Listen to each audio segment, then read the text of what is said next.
Good evening, it's your man Earl, DeucesWild22.com. We are late night, May 8th, Tuesday night, day 128. Didn't get the workout in the morning, so here we are in the evening time in the workout facility at the home gym. And here's the deal, we want to get the video done for the day as well, so trying to follow up, catch up, not get a day by without doing the video. Why? Because we need to do in 2 years what we have not done in 20 years. And so that takes incredible self-discipline, determination, and stick-to-itiveness, which is one of my favorite words that one of my mentors deposited in me about, 5, 6, 7 years ago. Stick-to-itiveness. So you guys stick to what you say you want to do and make it happen. So today's subject matter, day 128, May 8th, Tuesday evening. Want to give you this. Very popular. Of course, we've been dealing with the ideal ego or ego ideal, and then we came out of the mental framing. So we're still talking about your mental this whole week, talking about your mentality, your mental, your psychological framework. And today is very interesting subject, I should say. Love-hate, right? Love-hate. And you can put whatever word you want to put behind that. Love-hate. Relationships, love-hate dynamics.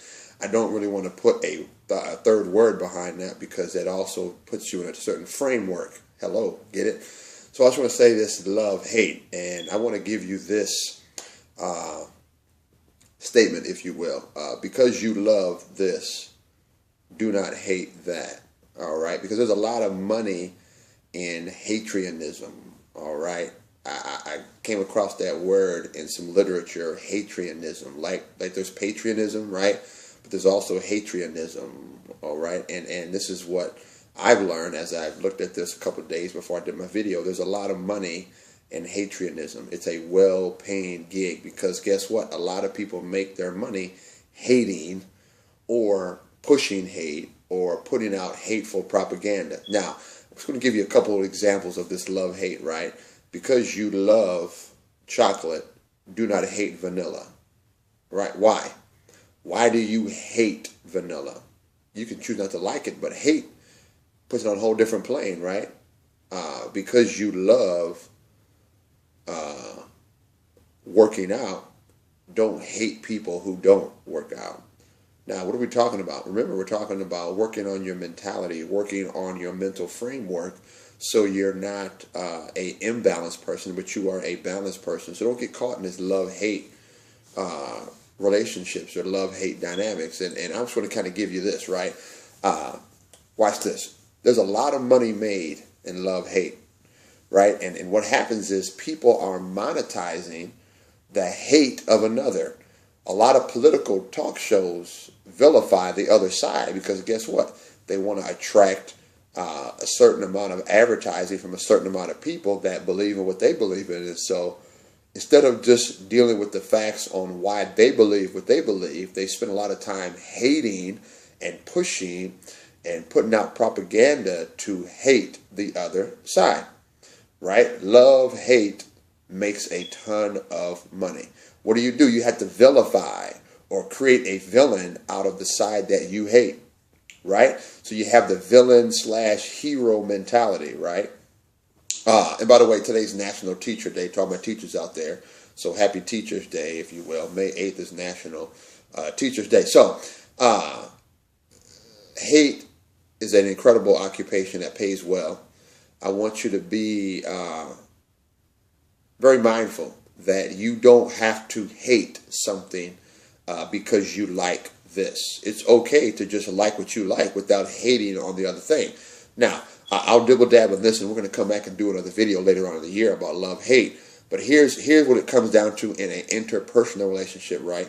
So love-hate comes out of this whole idea that you have coexisting or simultaneous emotions or feelings or ideas, right? You have the same amount of love that you have for hate for someone or something, someplace, and these emotions run common alongside each other, particularly when things are intense. So guess what? You have this because I love vanilla, I hate chocolate, when you're at a quote-unquote picnic, and all of a sudden they ran out of what you like, and so you just go bazonkers on what you hate, right? So you have this love-hate when feelings are intense, and that's what relationships too, right? You have this love-hate deal going on when your relationships are whatever they may or may not be. So you have to be very careful. Don't get caught up in the love-hate, right? When emotions are intense. And this is a very, very familiar psychological position, okay? And you, excuse me, told you it's late night. I'm not going to edit it out either. Why? Because guess what? We get tired as human beings, right? And I want to be as true to the core of this video series as possible, right? So push through, persevere. Remember I talked about non-cognitive skills or what's happening, right? Non-cognitive skills is what's going on. And that's that perseverance, that's that willpower, that's the stick-to-itiveness, that's that discipline, right? So be mindful, develop those non-cognitive skills to push through, to follow through, right? That's what it's all about, to separate yourself from the other 95% of America. So, or the world, quite frankly. But anyway, so love-hate, day 128. Don't get caught up in the love-hate relationship. It's okay to love what you love without having to hate the other or the opposite side. Be mindful that you may have love-hate feelings for something, someone, or some person. So be balanced, right? It's okay for you to love. You don't have to hate. You don't have to go to that level of hate, right? Unless it is a bad thing. And when I mean bad, bad is exactly what it is. It is a universally bad thing. So it's your man Earl, www.deuceswild22.com. It's DEUCESWILD22.com. It's Tuesday, May 8th, late night post. I want to get back at you, so holla at your boy. It's your man's, if you will. Good night. We'll catch you tomorrow.